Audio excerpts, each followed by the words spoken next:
ब्रजेश मिश्रा का और आप देखना शुरू कर चुके हैं द डिबेट।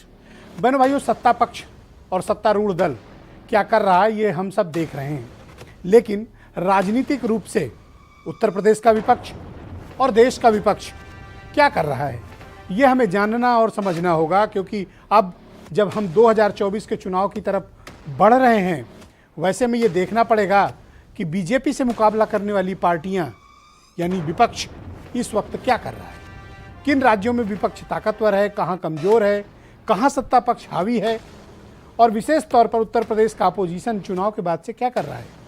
हमें इसकी भूमिका और इसके भविष्य पर आज चर्चा करेंगे कि उत्तर प्रदेश में विपक्ष का भविष्य क्या है और इस वक्त अपोजिशन का क्या रोल होना चाहिए और अपोजिशन इस वक्त क्या कर रहा है। बहन भाइयों, अब हम जब चुनाव के नज़दीक बढ़ रहे हैं, 2024 का चुनाव में अब बहुत वक्त नहीं बचा है और ये देश बहुत ही डेमोक्रेटिक है कि यहाँ पर चुनाव है कि ख़त्म नहीं होते। एक चुनाव आता है तो दूसरा तुरंत खत्म होता है, फिर एक चुनाव आ जाता है। इस प्रकार ये एक सतत प्रक्रिया है जो लगातार जारी है। ऐसे में अब ये देखना पड़ेगा कि जब उत्तर प्रदेश में भारतीय जनता पार्टी को बहुत ही ज़बरदस्त मैंडेट मिला हो, उसके बाद अपोजिशन उत्तर प्रदेश में क्या कर रहा है, अपोजिशन की भूमिका क्या होनी चाहिए, अपोजिशन अपनी भूमिका का निर्वहन किस प्रकार से कर रहा है, अपनी हार से, करारी हार से अपोजिशन की कुछ पार्टियां उन्होंने क्या सबक लिया है और भविष्य में उत्तर प्रदेश की पॉलिटिक्स क्या रहेगी। हमें इसके बारे में बात करनी चाहिए, समझना भी चाहिए, क्योंकि पॉलिटिक्स ही एक ऐसी चीज़ है जिससे आप समाज में परिवर्तन ला सकते हैं, डेमोक्रेटिक प्रोसेस को और मजबूत कर सकते हैं। आपने पिछले चुनाव में देखा होगा कि दो ध्रुवीय व्यवस्था चली, एक वो जो भारतीय जनता पार्टी के साथ, एक वो जो समाजवादी पार्टी के साथ खड़े थे।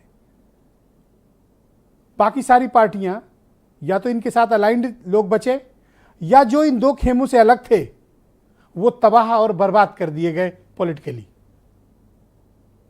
मैं उदाहरण दूंगा बहुजन समाज पार्टी का और मैं उदाहरण प्रस्तुत करूंगा कांग्रेस का। बहनों भाइयों, उत्तर प्रदेश में राजनीतिक रूप से ये दोनों पार्टियां नेस्तो नाबूद हो गई हैं।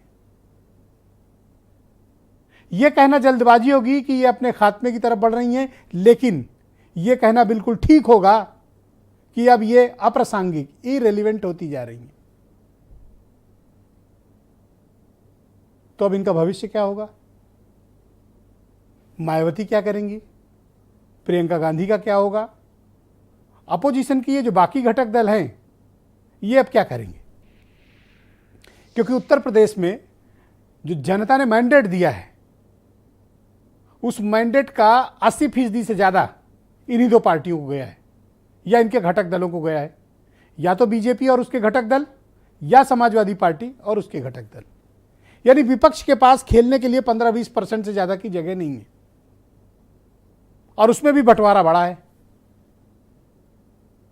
तो ऐसे हालात में अब जब 2024 के चुनाव की तैयारियां शुरू हो चुकी हैं, भारतीय जनता पार्टी का मनोबल उच्च है, लगातार उनको सफलताएं मिल रही हैं।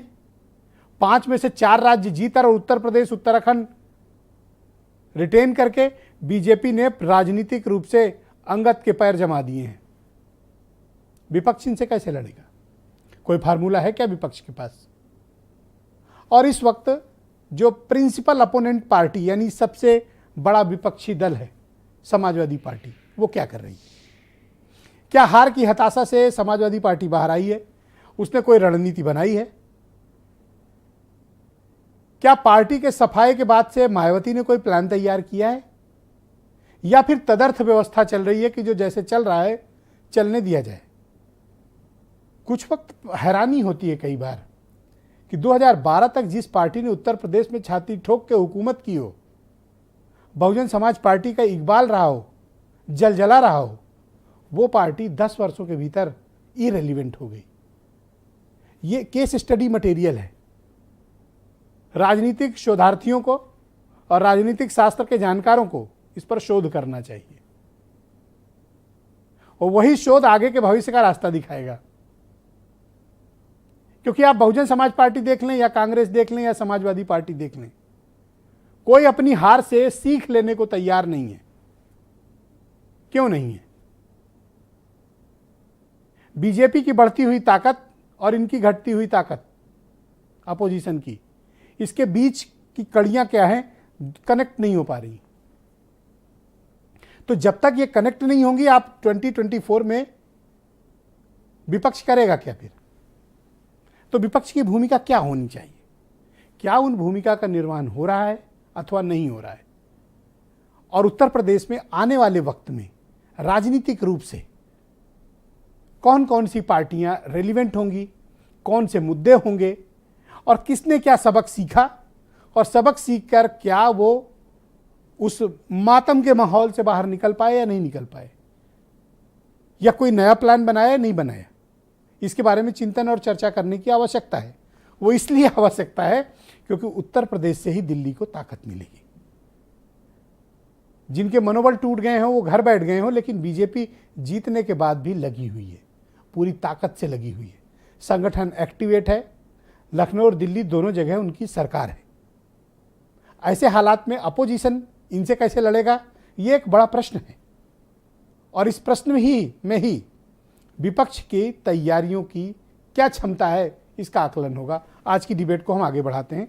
मेरे साथ शरद त्रिवेदी हैं, भारतीय जनता पार्टी के प्रवक्ता, SM अशरफ समाजवादी पार्टी से हैं, प्रोफेसर रविकांत जी बहुत ही जाने माने पॉलिटिकल एनालिस्ट हैं, उमाशंकर पांडे कांग्रेस से हैं, CP राय जी भी बहुत ही जाने माने समाजवादी और पॉलिटिकल एनालिस्ट हैं, और संजय बेचन जी बहुत ही मशहूर पत्रकार, और वीरेंद्र सिंह जी हमारे स्टेट हेड। बहुत शुक्रिया और धन्यवाद आप सभी का। शरद त्रिवेदी जी, मैं कार्यक्रम